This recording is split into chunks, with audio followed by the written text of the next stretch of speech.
Join me today to create a square layered card with a cute character. I will follow the same steps as I did for the card you can see, but the main element will be different and the images and pieces I'm going to use will be slightly different as well.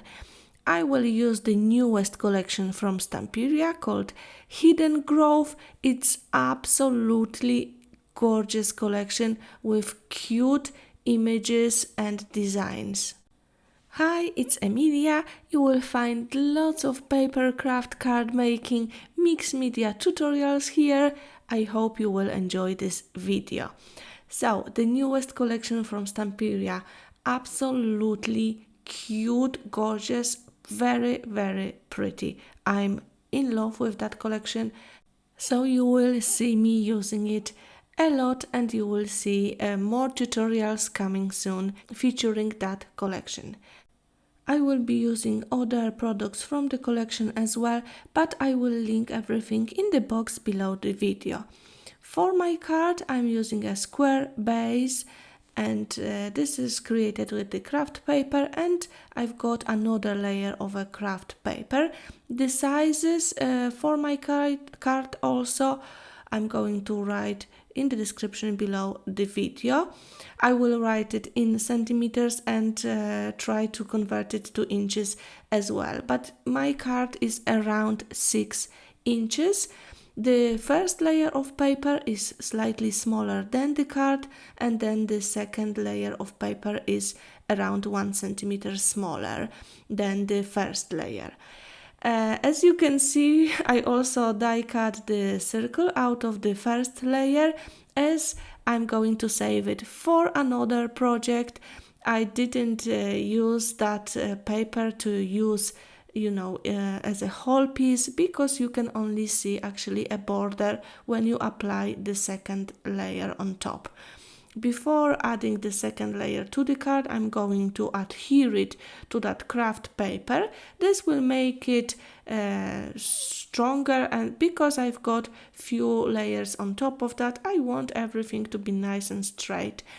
So to apply the second layer, to adhere the second layer, I used a piece of chipboard. Between those two layers, you can use double-sided foam pads or foam tape, something to create the distance between the layers. And then another layer will be two little tags, frames. These are included in the collection from the 8x8 paper, and I've just chosen two which I think will match my main element. As you can see, for the main element I already decided to use the mushroom house. My composition is going to be very similar that on the previous card, so I'm going to follow the same steps I did before. For the little label stacks, I'm adding tiers. I'm just tearing the paper here and there to add interesting detail to them, and also I will ink the edges and the areas where the paper was torn to cover any white spaces. I am going to arrange them on my card. For adhering, again I'm using pieces of cardboard, but please remember you can use anything. I like to use double-sided foam tape. Mine is just finished. I use it quite a lot, so when I don't have it, I use these chipboard pieces. And then when you layer your elements, sometimes you will need one layer of the chipboard or foam tape, and sometimes you will need two layers to make different levels for your layers. So for the element on right hand side, I used one piece of cardboard, and on the left hand side I used two, so that piece of the left hand side is higher. Then I will take a few other elements from the paper cutouts. These are already pre-cut for you. They are quite easy to take out. Some smaller elements, be careful when pushing them out, but the images are just so gorgeous. So I'm going to choose whatever I think I will use.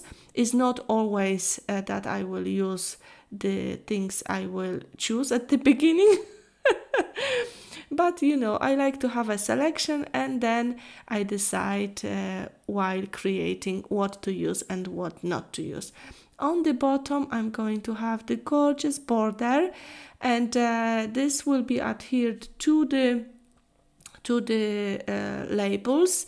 So again, using pieces of chipboard to make the distance between those layers, and then I will attach the main element and will be working around that element to see what else and where I can put the rest of the pieces I've got on my desk.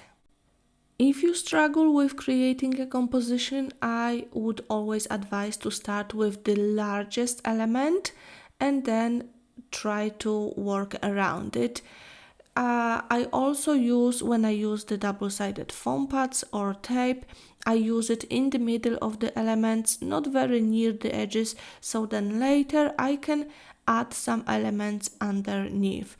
Bear in mind that when you create the composition, sometimes you will cover the elements which are underneath, maybe not fully, but partially. But this is like you cannot avoid that when you want to have a lot of layers, and I just love layers because this will make project interesting. Every time that person will look at it, maybe will find something different. So on the card with the frog, I used gears here and there, and on the card with the mushroom house, I decided not to use them because they actually do not match that composition. So on the left side where there is the label is turn, I'm going to use a little clock, and also I added little mushrooms, and I even add later the very, very small one. It's tiny, I don't know, maybe 1 centimeter, the blue mushroom, so I needed a very little square cardboard for that, but it will be on top of the layer with the border. I just wanted to use it to have one more blue element opposite the butterfly. I just think this blue adds a really nice detail to the card. I will add few more leaves, and then I will create a little composition on the right hand side of the mushroom house, where next to the frog you've got the cloud, and here I've got a piece of a wood slice, and I'm going to attach a sentiment on top of that because I couldn't find another place for the sentiment on this card. So again, using double-sided foam pads or cardboard, add one layer on top of the other, and I will finish off my composition with the fake pearls. These are just so in the die cut elements you've got those gears, and they've got these circles that you can push out, and I thought I'm going to use them as a pearls on my cards. And then another step with the product which I'm completely obsessed recently. It's a white contour liner. I learned how to make the dots with it, and I really like to make them here and there on my projects. And the amazing thing about it is that you can apply the dots anywhere you want, and you can make them in any size you want. So I'm adding them on the leaves and around the elements, sometimes just one, sometimes 3. And then I will add splashes of white acrylic paint mixed with water. And again, I will go back to the white contour liner because I decided to also add the dots on the top of the mushroom, just to add more interesting details. And this will be it for my card. I hope you will like it, and I hope you did enjoy that video, and I encourage you to follow my steps and create card based on that steps, on that layering. Please let me know what do you think about the collection, and of course, thank you so much for all the messages and comments. Thanks a lot. Have a lovely creative day. Bye bye.